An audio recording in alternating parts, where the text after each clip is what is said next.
18 horas. Notícias de Manaus, Amazonas, Brasil e do mundo. Agora na Mix.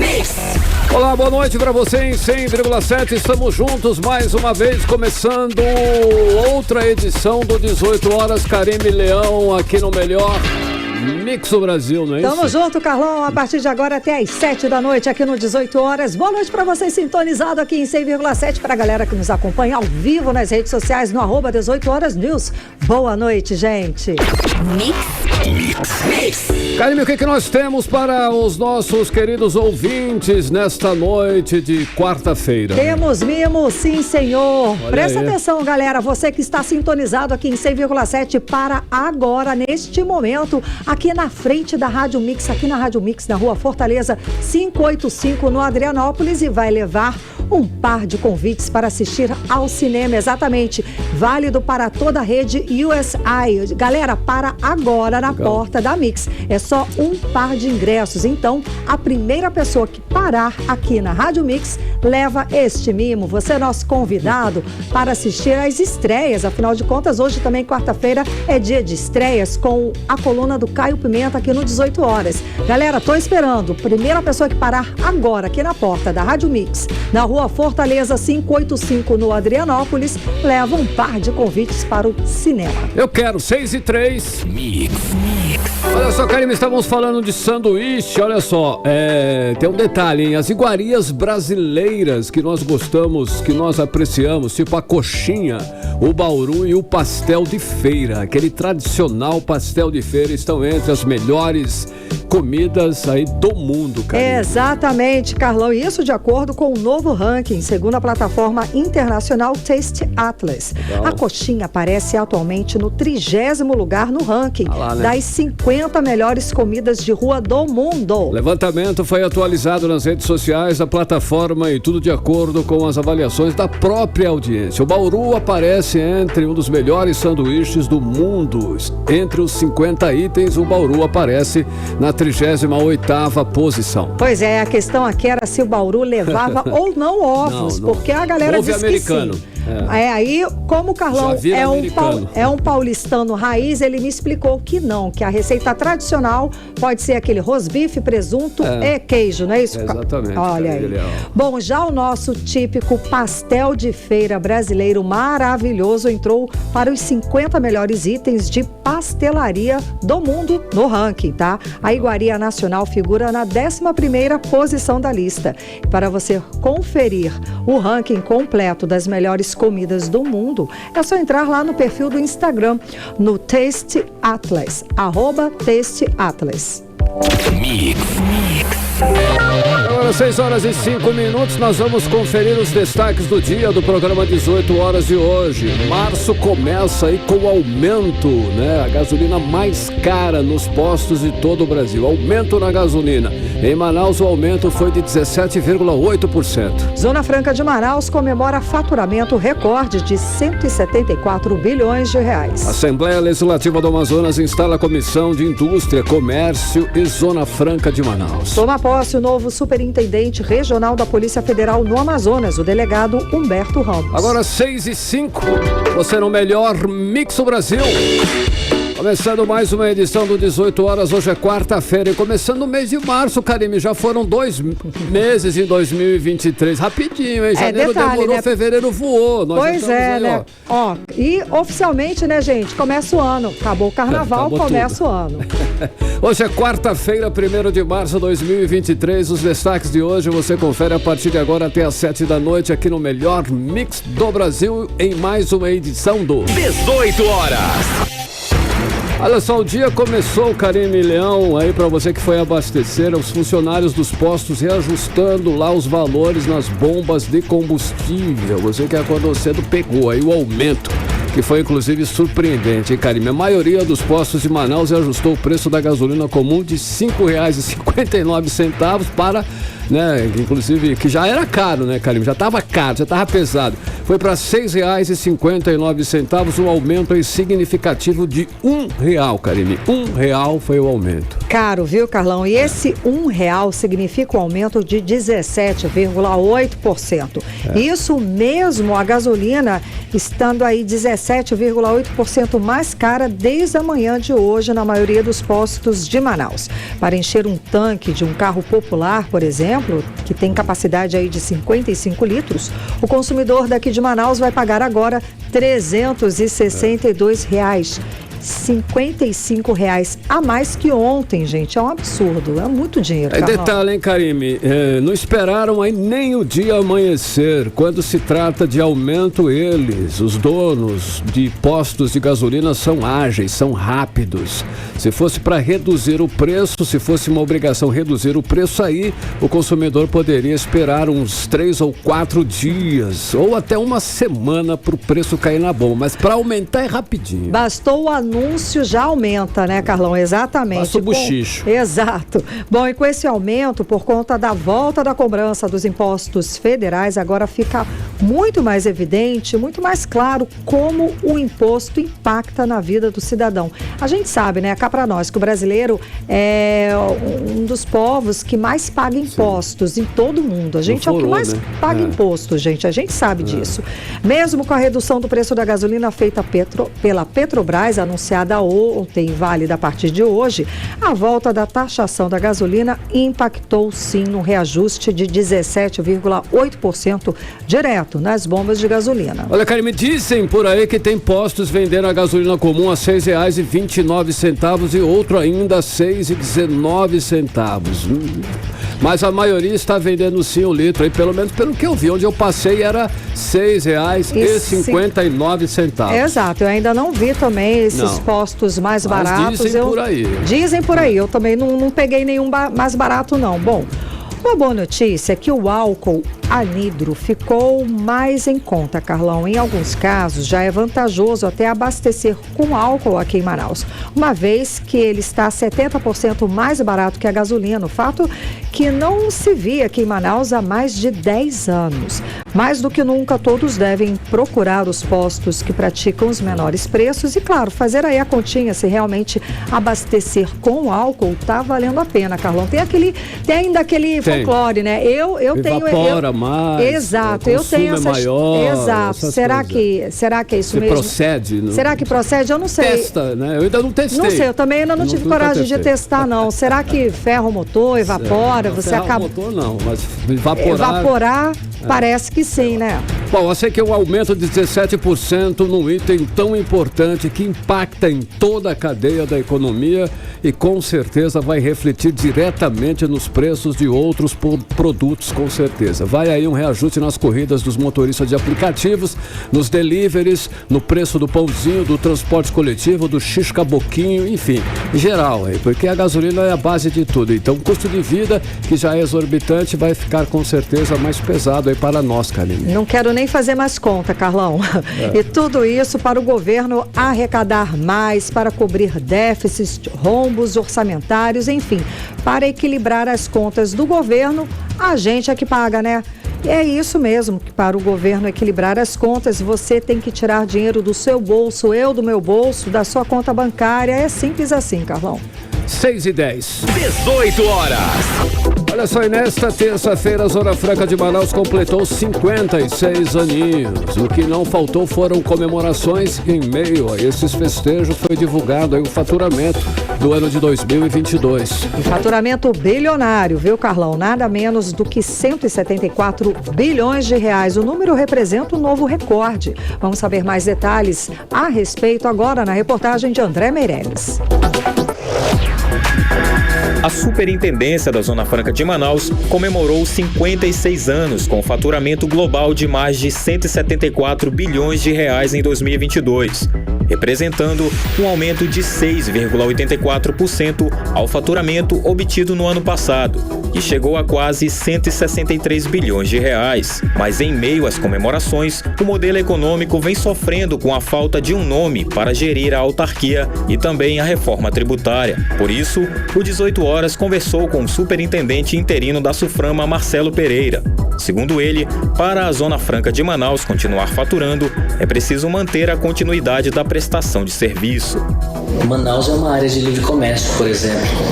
Se os sistemas da SUFRAMA param, por exemplo, o mercado local desabastece. É como se estivesse acontecendo uma greve e os produtos não fossem desembaraçados, iriam ficar dependendo de desembaraço. Então, mais do que isso, manter a qualidade do serviço e a continuidade da prestação do serviço. Marcelo Souza também destaca que outra estratégia é fazer com que a bioeconomia seja uma das principais funções de produção no polo industrial de Manaus. Nós temos também um desafio muito grande, que é definir processos produtivos básicos para as questões de bioeconomia. Fazer com que efetivamente as indústrias que venham para a Zona Franca de Manaus também tenham a bioeconomia como uma das funções de produção.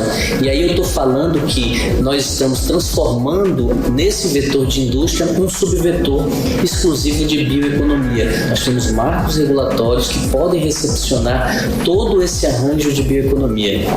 Nós temos vetores comércio, serviço. Serviço, por exemplo, toda planta industrial demanda serviço. Quanto mais cresce o vetor industrial, mais cresce também o vetor de serviço.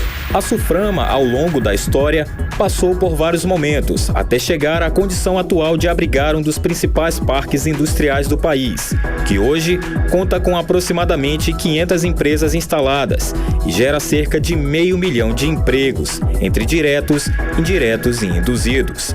André Meirelles para o 18 Horas. Você está ouvindo 18 Horas.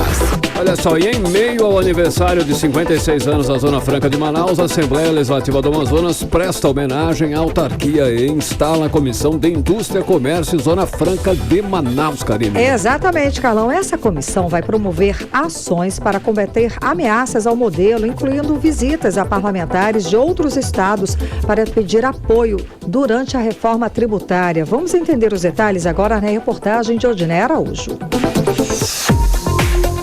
No dia em que a Superintendência da Zona Franca de Manaus completou 56 anos de história, a Assembleia Legislativa do Amazonas instalou a Comissão de Indústria, Comércio e Zona Franca. A comissão é presidida pelo deputado Wilker Barreto, do Cidadania. O parlamentar oficializou a abertura dos trabalhos, destacando que o principal desafio para o biênio 2023-2024 será a defesa pela manutenção da Zona Franca de Manaus, que vem constantemente sofrendo ataques, como a intenção de redução dos incentivos fiscais, principal atrativo do modelo econômico. A Comissão de Indústria, Comércio e Zona Franca, nesta data emblemática, como bem falou os seus membros, assume uma responsabilidade em nome da Assembleia Legislativa de participarmos das grandes decisões que se avizinham.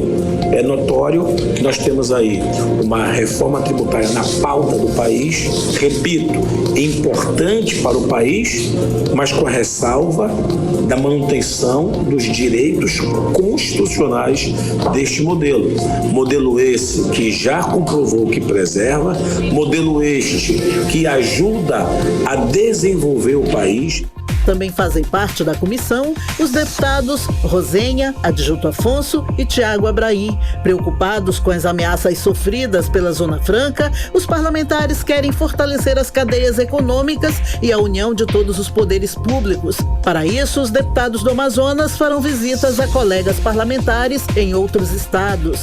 De acordo com Wilker Barreto, a ideia é explicar aos demais políticos do país que a Zona Franca não é apenas um modelo econômico, mas um projeto que mantém a floresta em pé e garante a sobrevivência do agronegócio do país. É um modelo de desenvolvimento econômico e regional, com um discurso de caráter ambiental, de caráter de preservação, que esta comissão percorrerá não somente a Câmara Federal. Nós iremos nas Assembleias legislativas, procurar os colegas deputados para demonstrar que este modelo pertence ao país, não somente aos amazonenses. No dia 6 de março, a comissão se reúne com o secretário de Desenvolvimento Econômico do Amazonas, Valderney Avelino, e no dia 30 de março, com o Parlamento Amazônico, em Rondônia. A Assembleia Legislativa do Amazonas também fez hoje uma sessão especial em homenagem aos 56 anos de fundação da Superintendência da Zona Franca de Manaus. Odinei Araújo para o 18 horas. Você está ouvindo 18 horas. Agora são 6 horas e 16 minutos. Você no melhor Mix do Brasil, conferindo os destaques de hoje, no 18 horas. Olha só, o avanço da Covid no Amazonas continua preocupando as autoridades de saúde. Só nesses 2 primeiros meses de 2023, o estado já registrou 6.040 novos casos da doença e 19 mortes, Karine. Carlão, são números preocupantes, tá? Fechamos o mês de fevereiro com 73 pessoas internadas com o coronavírus nos hospitais da rede pública e privada. E o que chama a atenção é que desse total, mais da metade não tomou nenhuma dose da vacina contra a doença, como explica a repórter Nathalie Moraes.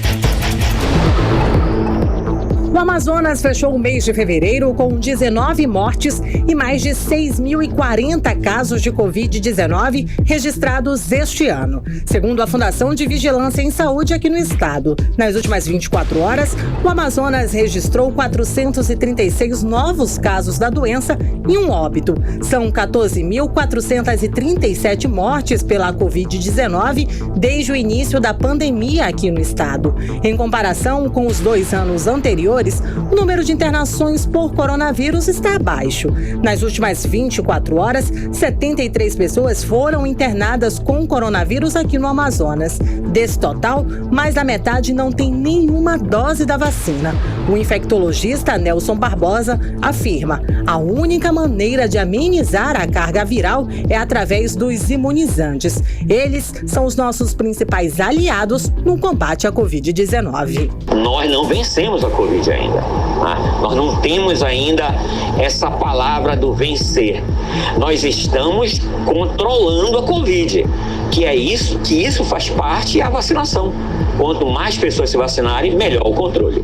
Para a diretora-presidente da Fundação de Vigilância em Saúde aqui no Amazonas, Tatiana Amorim, o nível baixo de vacinação ainda é um dos principais fatores para que a doença persista em todo o Amazonas. Entender que a vacina da Covid, ela não evita de você se contaminar, mas ela evita que você agrave e venha falecer pela doença. Então, é isso que a população tem que entender, que a vacina, ela vai minimizar o risco de agravar.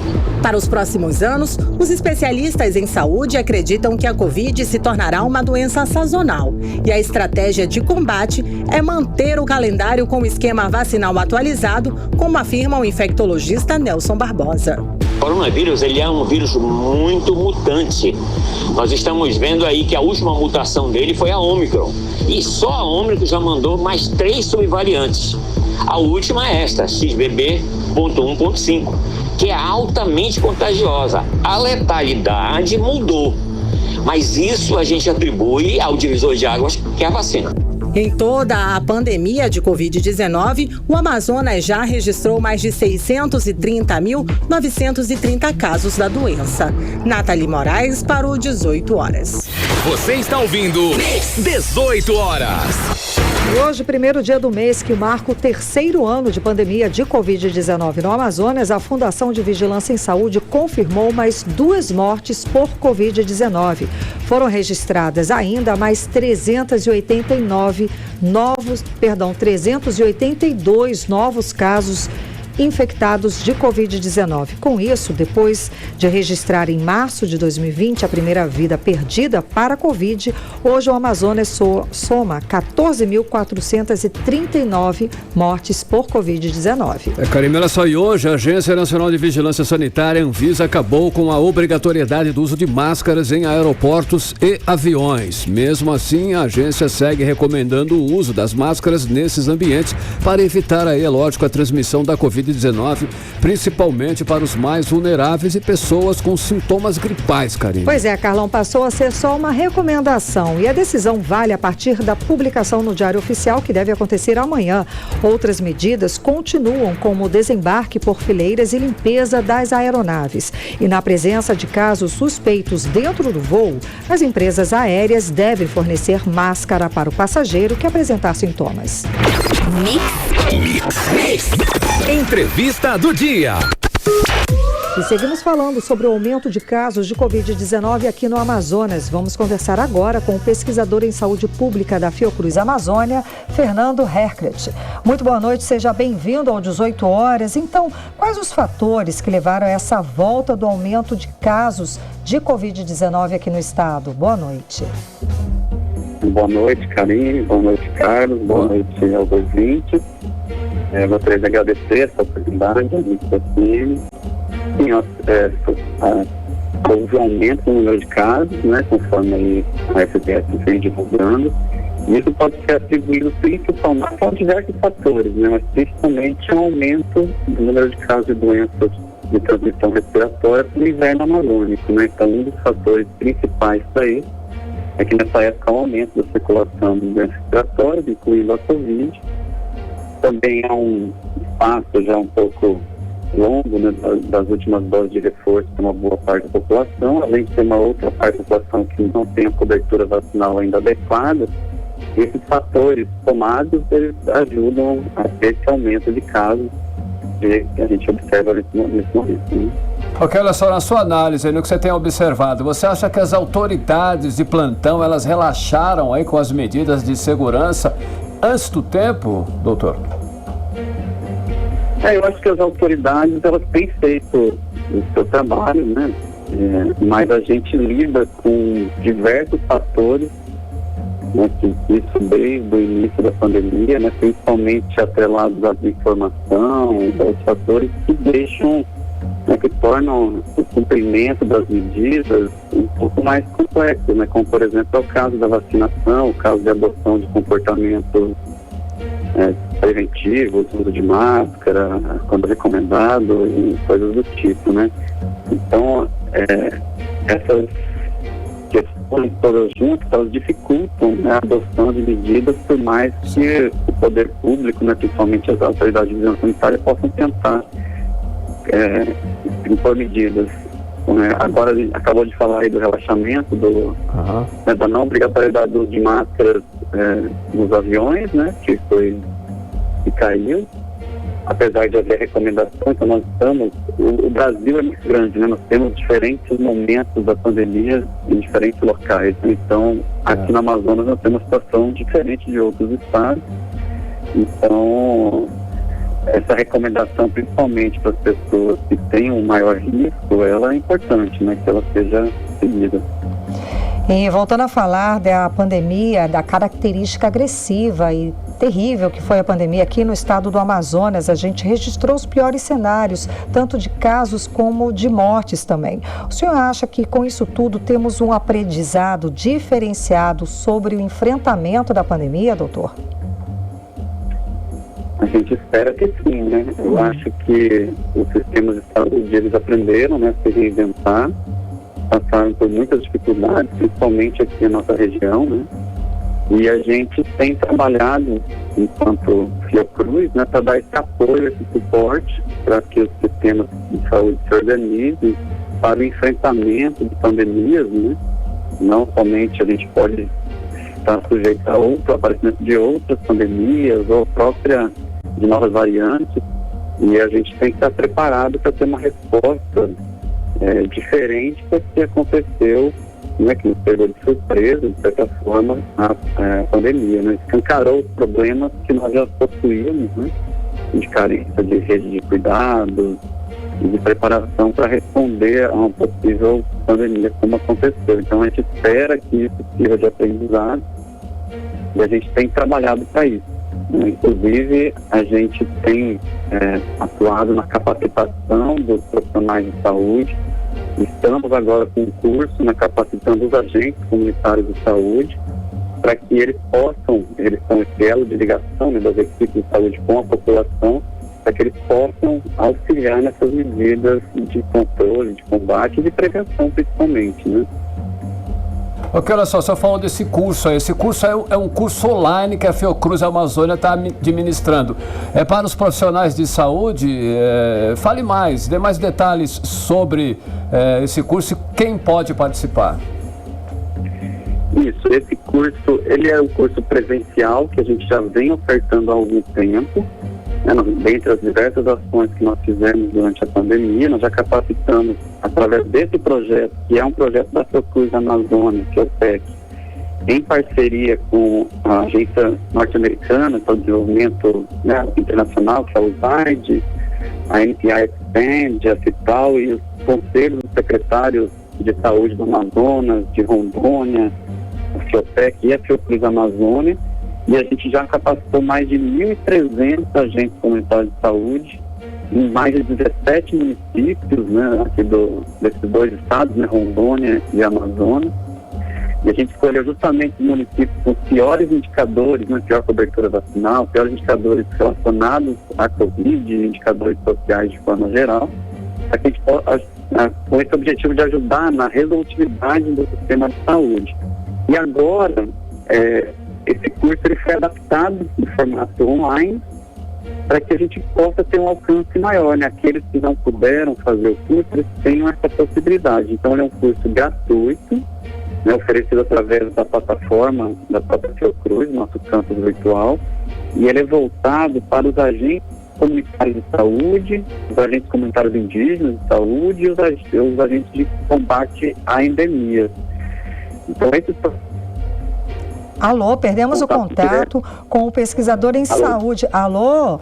Fernando Herclitz, está escutando a gente? A gente perdeu um instantinho de contato. Continue falando a respeito das inscrições e a respeito do curso online. Isso, então esse curso é voltado para os agentes de saúde, né, que lidam ali na ponta, e as inscrições, ele é totalmente online, é gratuito, ele é bem objetivo, né, então ele traz essas informações para a qualificação desses profissionais no combate, não só a Covid, né, mas também para todas as doenças imunopreveníveis, né, que são preveníveis por vacina, que a gente teve um problema de cobertura vacinal muito grande, né, que já vinha desde antes da pandemia, a pandemia ajudou, né, contribuiu com essa piora. Então eles podem entrar no site da Fiocruz Amazônia ou nas nossas redes sociais e lá tem o link, onde, né, tem a notícia do curso e o link para a pessoa entrar, se cadastrar e fazer a inscrição. Então é totalmente gratuito, voltado para esses profissionais, né, que trabalham na atenção primária, os agentes de saúde. Agora, é para todo o país ou só para a Amazônia e Roraima? E as inscrições vão de quanto em quanto tempo? Vão durar durante quanto tempo? As nossas ações presenciais, elas focaram no Amazonas e em Rondônia. Mas agora que nós estamos ofertando esse modo online, ele pode ser aberto para todo o país. Então, os agentes de saúde de todo o Brasil, que tiver interesse, eles podem se inscrever nessa plataforma. E as inscrições, elas vão até o dia 12 de março. E a partir do dia 14 de março, a gente já pretende liberar esse conteúdo online para esse acesso. Tá ótimo, então muitíssimo obrigada pela sua participação, conversando com a gente hoje aqui no 18 horas a respeito de um assunto tão importante. Eu que agradeço, muito obrigado. Valeu. Muito obrigado, uma ótima noite. Conversamos com o pesquisador em saúde pública da Fiocruz Amazônia, Fernando Herclitz. Agora 6 horas e 29 minutos, você no melhor Mix do Brasil. 18 horas.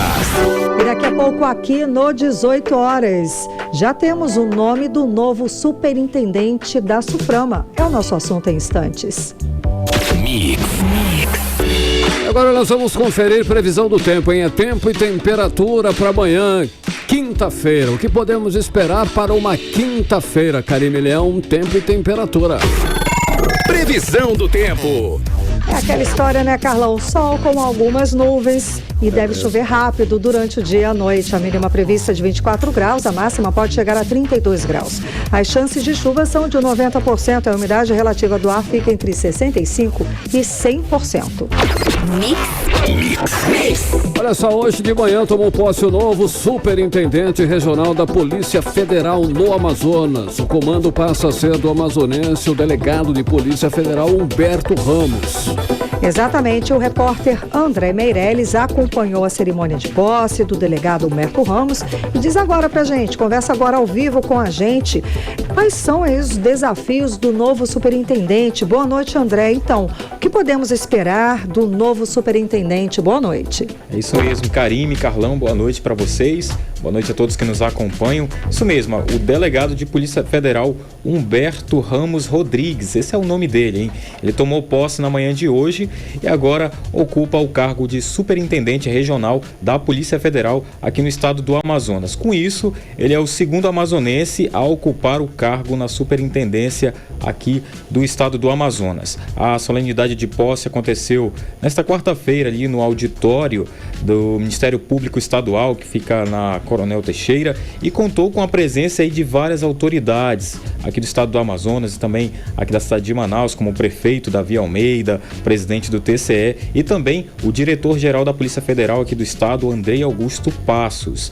E durante o discurso que o novo superintendente fez, ele declarou que na sua gestão atuará aí com lealdade, compromisso institucional para alcançar os objetivos estratégicos definidos pela Polícia Federal. Essa foi a fala dele ali durante essa solenidade aí, e que a instituição que faz grandes operações aqui no estado do Amazonas, que é a Polícia Federal, ele destacou ainda que vai ter uma defesa incansável do meio ambiente e da biodiversidade da Amazônia. A gente também tem aqui a ficha de Humberto Ramos, e assim que ele agradeceu, né, os servidores da Polícia Federal do Amazonas, ele disse que os servidores acolheram ele no retorno em que ele trabalhou junto nesse desafio. Ele agradeceu ainda o diretor-geral pelo convite para comandar a superintendência aqui no estado de origem e ressaltou que atuará com lealdade e compromisso institucional para alcançar os objetivos estratégicos da Polícia Federal.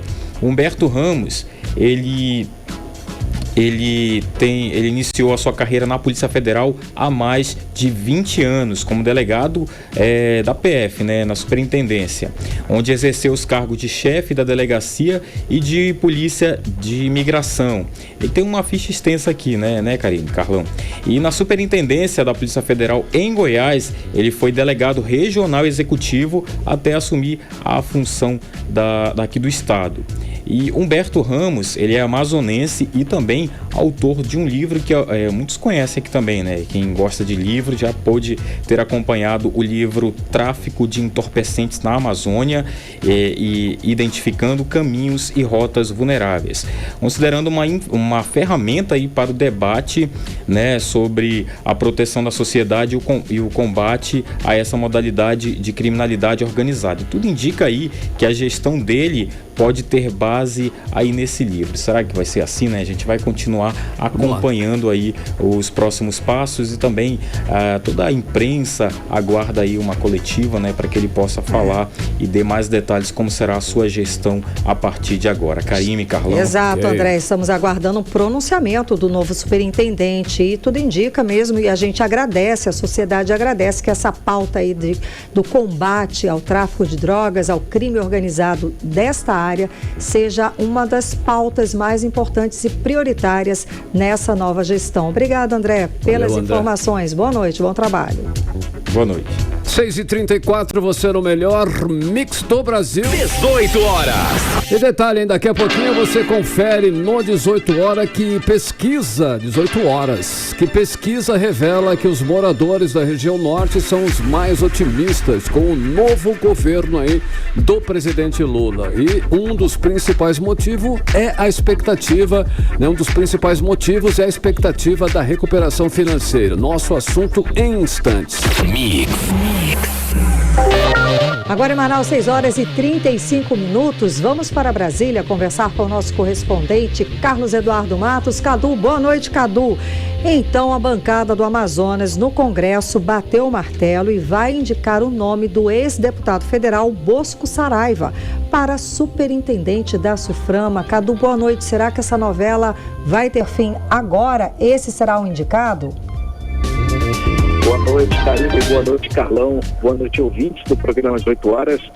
O nome do ex-deputado federal Bosco Saraiva foi consenso entre os 11 parlamentares da bancada do Amazonas. Foi o que disse agora há pouco, agora no início da noite, o senador Omar Aziz, que foi reconduzido agora à tarde ao posto de coordenador da bancada do Amazonas no Congresso Nacional.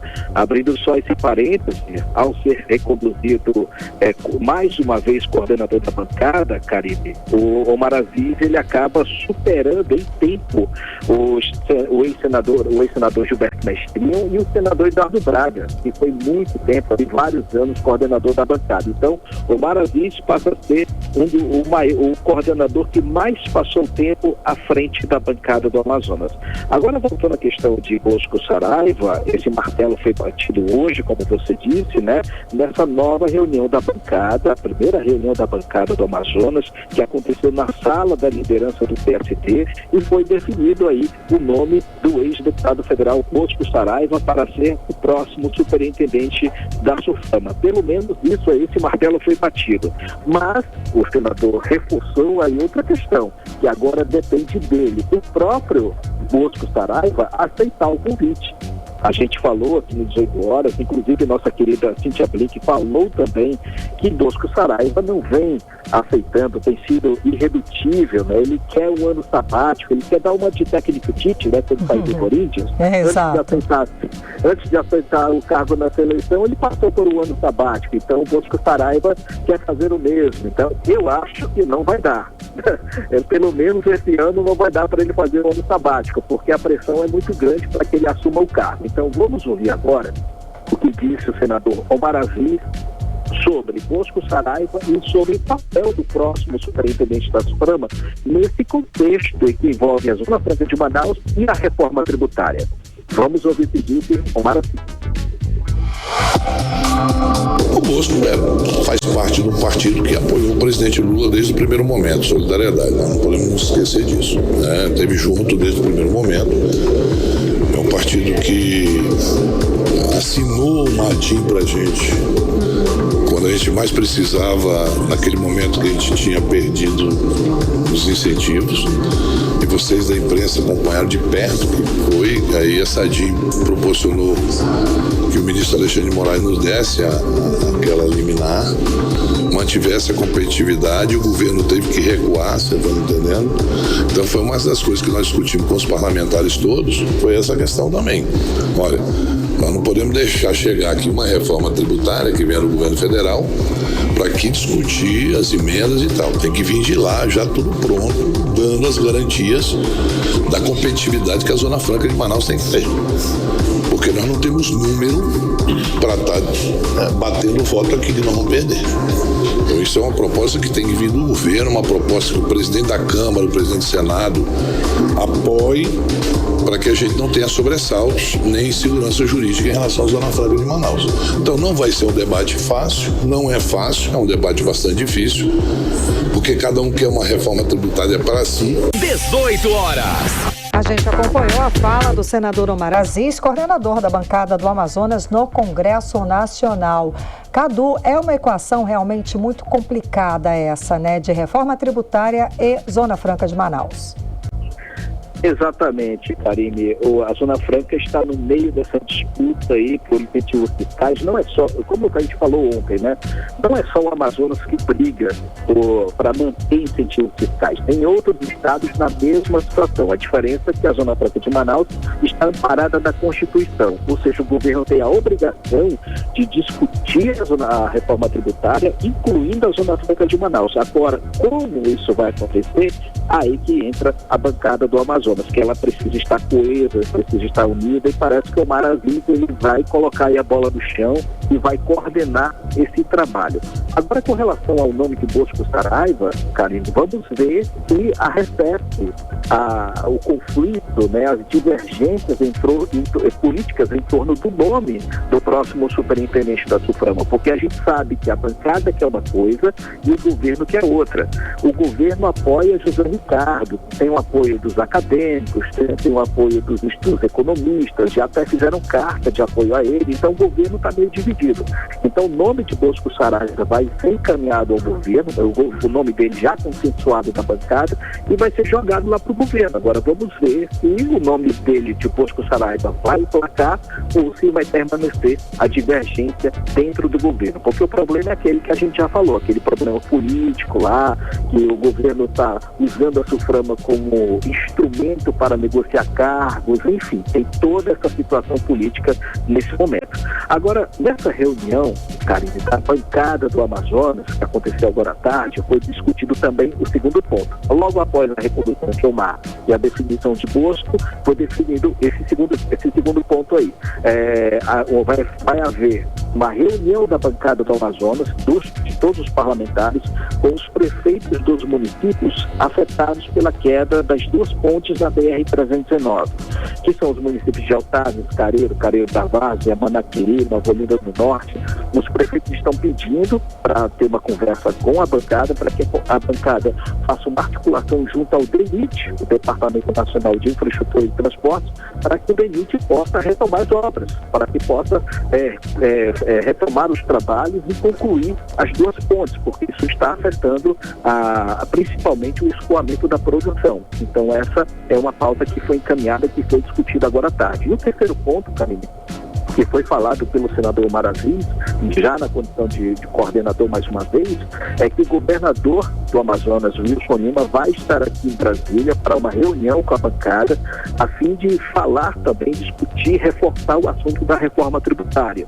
Então, o objetivo do senador Omar Aziz, ele quer que a equipe técnica do governo do Amazonas passe a assessorar os parlamentares nesse debate sobre reforma tributária. Porque os técnicos o Paulo Avelino, tem outros consultores que já estão em Brasília trabalhando diuturnamente com o governo federal, mas não tem saído nada, Karine. Não tem saído nenhum coelho dessa cartola. O governo ainda segue dizendo que não tem nada pronto, não tem nenhum ponto definido e que só no mês que vem que alguma coisa vai ser definida. Então, para tentar agilizar, acelerar, antecipar o processo, o governador está vindo aqui para tentar ajudar os parlamentares e também a equipe, trazendo a sua equipe técnica de consultores da área fazendária para poder dar uma acelerada nessa questão da Zona Franca de Manaus, senão a gente vai comer bola. Karine e Carlão. Cadu, agora só, o que já está definido aí é o grupo de trabalho, né, da reforma tributária aí federal. A Câmara definiu o calendário, inclusive, de atividades para os próximos 90 dias. É o que está acontecendo. E nós temos aí nesse grupo 3 deputados do Amazonas. Agora a pergunta de extrema importância é: esses 3 deputados aí, eles já estão preparados para defender a Zona Franca? Sinceramente falando, Carlão, preparados eu não diria essa palavra. Ainda não, né? Ainda não, até porque não tem nada preparado. Eles estão apostos, digamos assim. Sidney Leite, Adair Filho, Saulo Viana, os 3 deputados do Amazonas que estão no grupo de trabalho da reforma tributária, pelo menos eles estão se mostrando alinhados, eles estão unidos, todos no mesmo discurso em defesa da Zona Franca de Manaus. Está bem coeso o negócio. Eu hoje participei agora à tarde, estive acompanhando a reunião do grupo de trabalho, que apresentou o seu escopo, o seu calendário, né, de trabalho aí, que já não são mais 90 dias, Carlão, são 75 dias. Muito pouco tempo para discutir uma reforma tributária, né? E os parlamentares do Amazonas, eles apresentaram juntos requerimentos aí para que seja feita uma missão oficial no estado do Amazonas. O que seria essa missão oficial? Levar parlamentares de outros estados para o Amazonas para fazer uma audiência pública seguida de visita técnica às empresas da Zona Franca de Manaus. O objetivo é didático, na verdade, é fazer com que os deputados dos outros estados entendam a dimensão da Zona Franca de Manaus, a importância desse nosso modelo, como esse modelo vem dando certo em Manaus, no Amazonas, a importância ambiental para o Brasil. Ou seja, eles querem dar uma aula de Zona Franca de Manaus para os parlamentares do grupo de trabalho. Tentar ganhar ponto, fazer os caras se convencerem da importância da Zona Franca de Manaus. Esse requerimento já foi apresentado, os 3 requerimentos requerimentos, na verdade, foram apresentados hoje e eles devem ser votados na próxima semana. Então, como há uma força, um apoio dos partidos, principalmente do PSD em torno disso, a expectativa é de que esses requerimentos sejam aprovados e que essa visita técnica, digamos, essa missão oficial aconteça na primeira semana de maio. Por quê? No calendário do grupo de trabalho, as missões oficiais vão acontecer nessa primeira semana de maio. Então é possível que os parlamentares dos outros estados visitem em comitiva o estado do Amazonas nessa primeira semana de maio. Agora, falando de modo geral, Carlão, sobre esse grupo de trabalho aí que tem 75 dias agora, como eu falei, que na verdade protocolarmente são 90 dias, mas podendo ser prorrogáveis mais 90 dias, nesse período aí o grupo de trabalho vai discutir com o setor produtivo, com os estados e prefeituras, com a sociedade organizada, os termos dessa reforma tributária. Então, o que deve ser mudado, de que forma o governo e o Congresso Nacional pretende simplificar o sistema tributário nacional. A grande questão é aquele IVA, Imposto sobre Valor Agregado, que vai unir impostos federais, estaduais e municipais num só. O deputado Sidney Leite falou uma coisa muito importante, que simplificar é importante, mas quando se unifica impostos em um Brasil continental, pode gerar problema. Então é por isso que esse assunto precisa ser discutido com muita calma. E 75 dias é pouco tempo demais. Agora, o governo do Amazonas também briga por questões de arrecadação estadual, tem a questão da arrecadação inversa do ICMS, que a PEC 45 está tentando implementar, ou seja, o ICMS seja arrecadado no destino e não na origem, como vem acontecendo desde sempre. Isso pode prejudicar não só a Zona Franca, mas o estado do Amazonas. Ou seja, dois assuntos aí que a bancada do Amazonas vem se debruçando sobre os incentivos fiscais e a arrecadação do estado.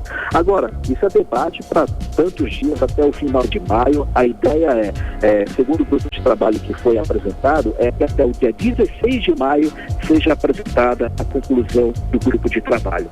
Será que vai dar tempo? Eis a questão, né, Carlão? Pois é, muito assunto para pouco tempo, né, Cadu? Cadu, agora para encerrar, explica essa história dos senadores que decidiram só trabalhar, gente, 3 dias por semana e 3 semanas por mês, assim. Bom, né? Que maravilha, eu também quero. Como é que isso vai funcionar? Como é que é isso? Do sonho. Pois é, Karina, é uma questão polêmica, né? Isso daí foi definido ontem na reunião, na sessão de ontem do Senado, pelo plenário, inclusive com o apoio do presidente Rodrigo Pacheco do Senado. Vai ser decidido o seguinte, que terça, quarta e quinta vai ter votação de projetos. Eles vão apreciar e vão votar projetos toda terça, quarta e quinta. Na segunda e na sexta vai ter sessão não deliberativa, ou seja, a presença não é obrigatória. E aí a presença é remota ali, digitalmente, né? Agora, detalhe, nos dias de terça e quinta, o expediente só começa à tarde. Agora, o segundo ponto, na última semana do mês, o trabalho vai ser remoto, totalmente remoto, de segunda a sexta. E isso daí não obriga que o senador venha para Brasília, para bater ponto, né? E ele vai poder votar nessa última semana de cada mês, eles vão votar o que se chama de pauta tranquila. São aquelas pautas que já tem acordo, que não tem divergência entre os partidos, então é votação simbólica, então colocam ali em pauta, já vota de forma remota. Claro, aí você puxa o resultado, né, Karine? Como você disse, aí os deputados acabam trabalhando fisicamente 9 dias por mês, né? Há quem diga, claro que a gente que acompanha aqui o trabalho do Senado, os gabinetes ficam abertos diuturnamente, né, todos os dias praticamente, mas a atividade parlamentar se reduz bastante com esses cortes, com essa otimização. O Senado, claro, a assessoria de imprensa do Senado tratou de tentar explicar essa situação, porque é imoral, né, Karine? É uma situação que nos envergonha, não tem nada a ver com o dia a dia nosso, de nós brasileiros. Tem tanto brasileiro aí, tantos trabalhadores aí trabalhando de segunda a domingo, 8 horas por dia, para tentar tirar um salário mínimo, enquanto tem parlamentar, senador aí com vencimentos de R$49 mil, trabalhando 9 dias por semana, aparecendo no plenário apenas para 9 dias por mês, perdão. para poder dar suas declarações, para despachar, para votar, enfim, exercer o seu trabalho de atividade parlamentar. Isso não tem a menor coerência. E esse é o assunto que puxou muito e envergonhou dessa vez o parlamento brasileiro.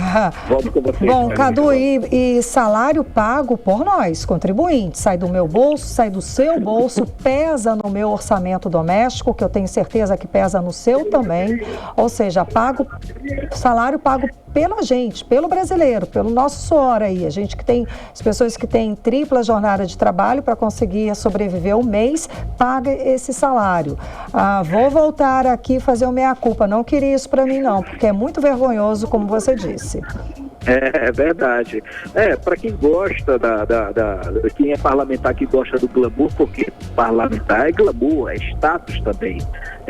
Tem o trabalho no Estado, o parlamentar, ao ser questionado sobre isso, ele diz, olha, eu vou concentrar meu trabalho no Estado, mas não é bem assim, tem muito trabalho partidário, tem muito descanso, tem muitas férias ao longo dos feriados aí que param de trabalhar. Esse ano é um ano de muitos feriados prolongados, tem muitas vantagens. Agora, o que a gente fala é sobre atividade parlamentar. O parlamentar, o senador, ele precisa estar no plenário, ele precisa estar no gabinete despachando, atendendo prefeitos, atendendo as entidades, atendendo a sociedade, tem que estar no plenário discutindo votação, participando de votação. Isso é atividade parlamentar. Agora, quando se reduz o número de dias de trabalho por mês, quando é que ele vai trabalhar realmente? Pois Cadu, sem condição. Cadu, muitíssimo obrigada pelas suas informações, Cadu. Boa noite, bom trabalho. Um abraço, querida. Tchau, tchau. Tchau, tchau. Valeu, Cadu. 6h52. 8 horas. Olha só, hein? O presidente Luiz Inácio Lula da Silva tem aprovação dos brasileiros nesses 2 primeiros meses de mandato, de acordo com pesquisa contratada pela Federação Brasileira de Bancos. Os moradores da região norte são os mais otimistas aí com relação ao governo Lula. Exatamente, Carlão. Para 53% dos nortistas, Lula está fazendo um bom governo. A avaliação no norte foi um pouco acima da média nacional, como explica a repórter Odineia Araújo. A avaliação foi feita pelo IPESP, Instituto de Pesquisas Sociais, Políticas e Econômicas, contratado pela FEBRABAN, Federação Brasileira de Bancos. O governo do presidente Luiz Inácio Lula da Silva foi aprovado por 51% dos brasileiros e desaprovado por 36% da população. Na região norte, a avaliação do governo Lula foi um pouco melhor que a média nacional. Segundo a pesquisa, 53% dos nortistas aprovam o novo governo Lula e 34% desaprovam. Para o analista político Breno Rodrigo Leite, os números ainda refletem o rescaldo eleitoral de outubro do ano passado. Nós tivemos uma eleição muito polarizada, uma eleição onde 2 forças políticas muito antagônicas estiveram no campo de batalha, o lulismo e o bolsonarismo, mas certamente as maiores lideranças que tivemos desde a redemocratização do Brasil, as lideranças populares, enfim. Mas há ainda uma sinalização bastante ainda vinculado ao processo eleitoral, mesmo porque o governo ainda não teve tempo de implementar medidas, né? Agora que nós completamos 2 meses de governo e certamente ainda é um período muito curto para que você tenha uma avaliação ainda concreta das políticas públicas, o que o presidente da República já fez de fato. De acordo com a pesquisa, a expectativa de recuperação da situação financeira pessoal e familiar foi o que mais pesou na aprovação do governo Lula. Para a grande maioria da população, 42%, a situação financeira vai se recuperar esse ano. Já para 13%, essa recuperação já aconteceu e para 28% dos brasileiros, as finanças vão se recuperar só depois de 2023. Mas na avaliação do analista político Breno Rodrigo Leite, ajudam na imagem positiva do governo Lula acontecimentos como o 8 de janeiro, quando as sedes dos 3 poderes foram invadidas e depredadas por radicais bolsonaristas. Certamente algumas medidas foram favoráveis ao presidente da República, né? Como por exemplo o 8 de janeiro, né? O famigerado 8 de janeiro, aquilo de certa maneira deu uma sinalização positiva para o presidente Lula, né? Ou seja, de que ele de fato enfrentou aquele problema, enfrentou com certa serenidade, digamos assim. Mas assim, em termos de medidas de políticas públicas, de fato ainda há pouco impacto. A pesquisa também informou que a área em que o novo governo deveria dar mais atenção é a saúde, pelo menos para 24% da população. Depois vem a educação para 23% e a geração de emprego e renda na avaliação de 18% dos brasileiros. De qualquer forma, segundo a pesquisa encomendada pela Federação dos Bancos, 76% dos brasileiros estão otimistas de que a vida pessoal e familiar vai melhorar em 2023. Somente 9% da população não está tão otimista e acha que as coisas vão piorar no atual governo. Muito desse otimismo vem da expectativa de acesso ao Bolsa Família, que para 42% dos entrevistados vai aumentar. Odinei Araújo para o 18 horas. Você está ouvindo 18 horas. Agora em Manaus, 6 horas e 56 minutos. Vamos saber sobre os bastidores da política local, da política amazonense, com ela, Cíntia Blink. Seja bem-vinda, menina. Então, conta pra gente. Os polêmicos medidores aéreos, aqueles da Amazonas Energia, foram assunto tanto dos vereadores de Manaus quanto dos deputados. Os deputados insistem em querer brecar a instalação desses aparelhos, mesmo depois da decisão do Supremo Tribunal Federal, que liberou aí a instalação desses aparelhos. Explica pra gente como é que tá essa história, Cíntia. Oi, Karine, Carlão e todo mundo que tá com a gente aqui na 100.7. Pois é, a gente começou o programa hoje falando sobre gasolina, aquela coisa que dói no bolso. E quando a gente fala de energia, é por aí também, né? Quero até esquecer essa conta. Pois é, e os medidores aéreos, eles preocupam a sociedade toda. E agora que esse assunto chega ali na Assembleia e na Câmara Municipal de Manaus. Um pouco tarde, mas chegou. E eles querem reverter a situação ali, reverter a decisão do Supremo Tribunal Federal, se é que é possível, porque quando a gente fala em Supremo Tribunal Federal, né, a última instância. Mas há uma tentativa. O deputado Sinésio Campos foi quem presidiu aí a CPI da Amazonas Energia ano passado, e ele muitas vezes falou que não queria que dessem pizza. E agora ele é contra que tenha uma nova CPI, porque isso seria assumir que deu em pizza, que a pizza está servida. Aí, qual foi o recurso que ele pensou? Bom, vamos fazer então uma frente parlamentar. E ele já tem muito apoio para isso, 14 assinaturas. O que essa frente vai fazer? A ideia é o que diga ali para o Supremo Tribunal Federal que ele tomou uma medida equivocada, porque ele fala que os deputados estaduais não podiam legislar sobre energia. Mas o deputado Sinésio Campos disse que não é sobre energia, mas é sobre direito do consumidor e direito ambiental. E sobre esses assuntos, o deputado pode sim falar. Os vereadores vão ali no mesmo pensamento, fala que é uma questão ali ambiental. O vereador François, que é líder do prefeito na Câmara Municipal de Manaus, até cita ali que o Parque 10, o bairro do Parque 10, acabou virando um céu de teias de aranha por conta aí dos medidores. Isso falando ali do prejuízo visual. Karime, Carlão. Bem, olha só, Cíntia, o deputado Rosenha deu uma dica aí pro prefeito Davi Almeida. Ele disse pro prefeito de Manaus baixar o aplicativo do deputado federal Amon Mandel, o buracômetro, e usá-lo, olha aí que dica, para auxiliar na administração. Olha aí. Explica pra gente essa história aí, Cíntia. Carlão, hoje eu achei que a sessão da Câmara ia ser super morna. Eu já tava assim, o que eu vou contar pra eles hoje? Porque tá difícil. Mas aí o Rosenha vem à tribuna e fala o seguinte, eu tenho uma dica pra dar pro prefeito de Manaus, Davi Almeida. E ele ainda completa dizendo assim, mas não é pro deputado Daniel Almeida se incomodar. Só que o irmão do prefeito, ele não estava presente no plenário, então não teve nenhuma resposta. Vamos ouvir aí a dica do Rosenha. Parabenizar deputado federal Amon Mandel, que não foi o meu deputado federal, diga-se de passagem. É uma parabenização justa, porque realmente é uma boa ideia, uma ideia simples, uma ideia genial que vai ajudar muito a cidade de Manaus. Prefeito Davi, baixa o seu aplicativo. Renato Júnior, baixa o seu aplicativo. Use a cabeça. Vamos trabalhar. 18 horas. Então é isso, esse foi a super dica aí pro prefeito Davi Almeida, que não deve ter gostado nada de ouvir a dica do Rosenha. Agora, será que ele vai baixar o buracômetro?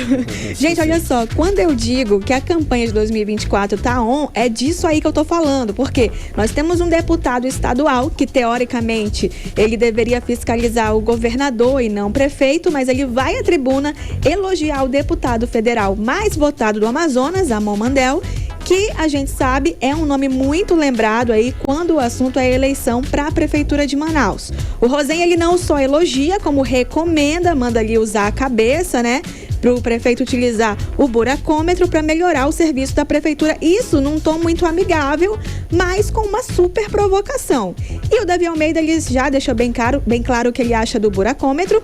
Ele não usou o nome nem do aplicativo, nem do deputado, mas quando ele disse, no momento que entrega ali a Djalma, ele fala que não precisa de preguiçoso apontando que está errado. Esse recado ele tem endereço, esse recado ele tem nome, sobrenome e 22 anos, né? Então agora nós temos o prefeito Davi Almeida enfrentando uma oposição na Câmara Municipal de Manaus, sendo lembrado aí na Assembleia Legislativa, e lembrando aí que a Câmara Municipal de Manaus está com uma CPI, que teoricamente é para investigar água, né? Água de Manaus, mas que tem um alvo muito apontado para o prefeito Davi Almeida, tanto que o presidente da Câmara, vereador Caio André, ele fala que não vai passar pano pro prefeito durante a CPI. Então é esse assim que tá o clima por enquanto. A campanha de 24 tá muito on, tá aí, e quando chegar oficialmente o tempo, a gente vai ter uma disputa muito amadurecida. A briga já está acirrada desde agora. Sem dúvida, Cíntia. Muito obrigada pelas informações, menina. Boa noite, bom trabalho. Boa noite, até amanhã. Tchau. Hoje é quarta-feira, dia de conferir os lançamentos de cinema com Caio Pimenta.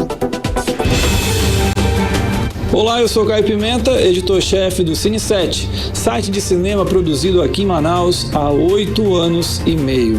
E eu chego agora, no 18 horas, trazendo as novidades que estreiam nas telonas da cidade neste fim de semana. A principal atração é o terceiro filme da franquia Creed. Desta vez, Adonis Creed, vivido pelo Michael B. Jordan, vive uma grande fase na vida profissional e pessoal. Porém, tudo muda com a saída da prisão de um antigo amigo e também boxeador. Marcado por ressentimentos, o embate dos dois chegará aos ringues. Lembra do suspense Buscando, que contava a história a partir das imagens das câmeras de celular e computadores? Pois então, a continuação é uma das estreias da semana. Desaparecida mostra a luta de uma garota nos Estados Unidos tentando encontrar a mãe, que sumiu em uma viagem de férias para a Colômbia, ao lado do novo namorado. Quanto mais ela investiga, mais misterioso tudo fica. O Cinépolis do Shopping Ponta Negra prepara uma programação especial com os filmes indicados ao Oscar 2023. A grande novidade é Os Banshees de Inisherin. Indicado a 9 Oscars, a produção ainda estava inédita em Manaus e traz o inusitado caso de um homem que rompe uma amizade de anos. Porém, o colega abandonado perturba tanto que faz com que ele ameace cortar os dedos se os pedidos continuarem. A programação no Cinépolis ainda conta com Tudo em Todo Lugar ao mesmo tempo, Elvis, Top Gun Maverick, Babilônia, Os Fabelmans e After Sun. Por fim, no Casarão de Ideias, a novidade é o drama austríaco Kostet. A produção traz a história real da rainha Elizabeth da Áustria em sua luta para manter a jovialidade, após ser considerado velha aos 40 anos de idade. Eu fico por aqui, mas na semana que vem eu tô de volta trazendo toda a expectativa para o Oscar 2023. Até lá e tchau. Você está ouvindo 18 horas. Seguimos direto para o editorial 18 horas. Editorial 18 horas. O governo federal confirmou hoje que vai apresentar um projeto de lei para garantir a igualdade de salário entre homens e mulheres no Brasil. A medida será anunciada no próximo dia 8 de março, em celebração ao Dia Internacional da Mulher. O projeto vai mexer na consolidação das leis do trabalho, a CLT, e a partir da aprovação a lei terá efeito imediato. A reforma trabalhista de 2018 estabeleceu multa para empresas que pagarem salários diferentes para homens e mulheres que exerçam a mesma função. Mas a multa é tão pequena que acaba estimulando a desigualdade. Uma lei é o primeiro passo, pois a discriminação salarial entre homens e mulheres é cultural e estrutural no país e também depende de políticas públicas. Estudos do Banco Mundial e do Organismo Internacional apontam que é possível erradicar a maior parte da miséria no mundo apenas igualando os salários entre homens e mulheres. Ou seja, a justiça salarial para as mulheres é uma vitória não apenas delas, que lutaram muito para conquistar esse direito. É uma vitória de toda a sociedade, ou melhor, da humanidade. 18 horas. 7h05, boa noite. Boa noite, um beijo, até amanhã. Até amanhã. Você ouviu 18 horas. As notícias do Brasil e do mundo. De volta amanhã.